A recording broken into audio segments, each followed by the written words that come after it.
그림으로 마음을 치유합니다.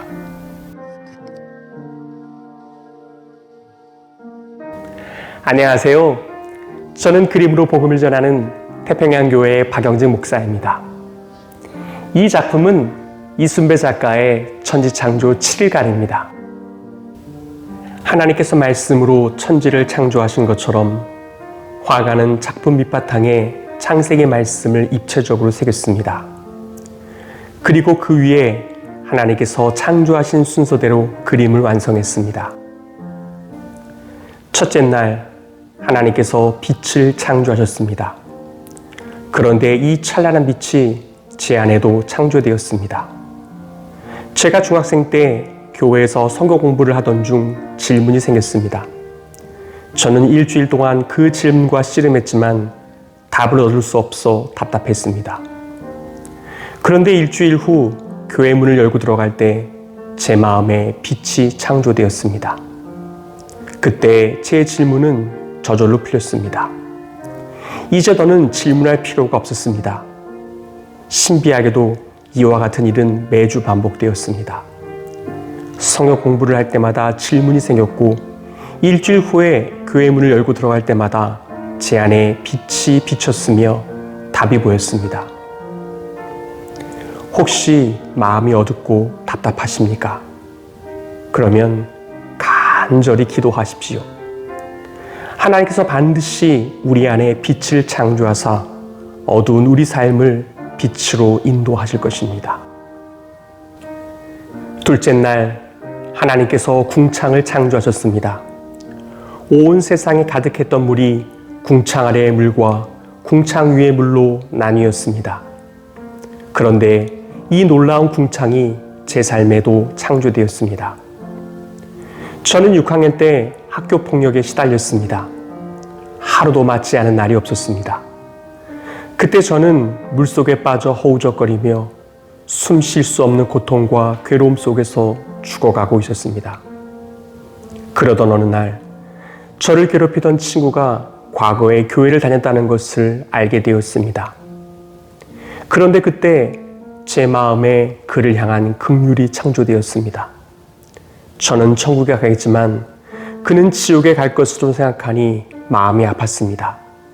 저도 모르게 그 친구를 위해 울면서 기도했습니다. 그때 물속에서 고통받던 저에게 이 그림에서처럼 하늘이 열렸습니다. 신비하게도 그날부터 그 친구가 저를 괴롭히지 않을 뿐 아니라 저의 좋은 친구가 되었습니다. 혹시 뭔가 나를 에워싸 숨 쉴 수 없을 정도로 괴롭지 않습니까? 그러면 간절히 기도하십시오. 하나님께서 내 삶의 하늘을 창조하사 편안히 숨쉬며 자유를 누리게 하실 것입니다. 셋째 날 하나님께서 땅을 창조하셨습니다. 천하의 물이 한 곳으로 모여 바다가 되고 온갖 식물이 자라나는 땅이 창조되었습니다. 그런데 이 든든한 땅이 제 인생에도 창조되었습니다. 저는 초등학교 4학년 때 목사가 되는 꿈을 꾸기 시작했습니다. 그때 교회는 제 꿈이 자라날 수 있는 안전한 땅이었습니다. 보십시오. 바다와 땅의 경계를 정하신 하나님께서 물결치는 세상에서 교회를 성별하셨습니다. 그리고 그 거룩한 땅에서 제 믿음을 연단하셨고 자라나게 하셨습니다. 그리하여 사명을 감당할 수 있는 거룩한 목사가 되게 하셨습니다. 보십시오. 태초에 하나님께서 3일 동안 세상의 밑바탕을 창조하셨습니다. 그리고 3일 동안 그 안을 온전히 채우신 후 안식하셨습니다. 이순배 작가는 이것을 깨달은 후 사람 보는 눈이 달라졌습니다. 저는 예전에는 장로님을 배울 때 실망할 경우가 더러 있었습니다. 그러나 이 그림을 그리면서 토양을 만드시고 그 품성을 채우시는 하나님을 알게 되면서 기다릴 줄 알게 되고 포용할 수 있게 되는 마음으로 바뀌었습니다. 넷째 날 해와 달과 별들이 창조되었습니다. 첫째 날 빛을 창조하신 하나님께서 이날에 빛의 형상을 창조하셨습니다. 그런데 이 빛의 열매가 저에게도 창조되었습니다. 저는 제가 목사 한 수만 받으면 제 삶이 완전히 거룩해질 것으로 생각했습니다. 그러나 아니었습니다. 저는 여전히 죄의 유혹을 받았고 사람들에게 상처를 주었습니다. 저는 포기하고 싶을 때도 많았습니다. 그러나 저를 위한 목회의 밑바탕은 이미 창조되었으니 포기할 수 없었습니다.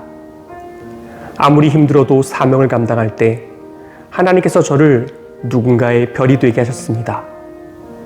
감사하게도 저를 통해 빛을 보고 예수님을 영접한 청년이 있었습니다. 또한 누군가에게는 해와 달도 되게 하셨습니다. 저를 자기 삶에 영원히 빛나는 아빠처럼 따르는 청년도 생겼습니다. 예수님을 믿는다고 갑자기 죄가 다 끊어지는 것은 아닙니다.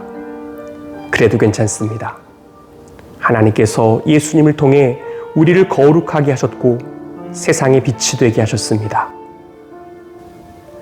다섯째 날 물고기와 새가 창조되었습니다. 둘째 날 물을 나누어 궁창을 만드신 하나님께서 그곳에 사는 생물들을 창조하셨습니다. 여섯째 날 땅의 생물과 사람이 창조되었습니다. 셋째 날 땅을 만드신 하나님께서 그 땅에 사는 생물들을 창조하셨습니다. 그런데 이 거룩한 생명의 열매가 제 존재에도 창조되었습니다.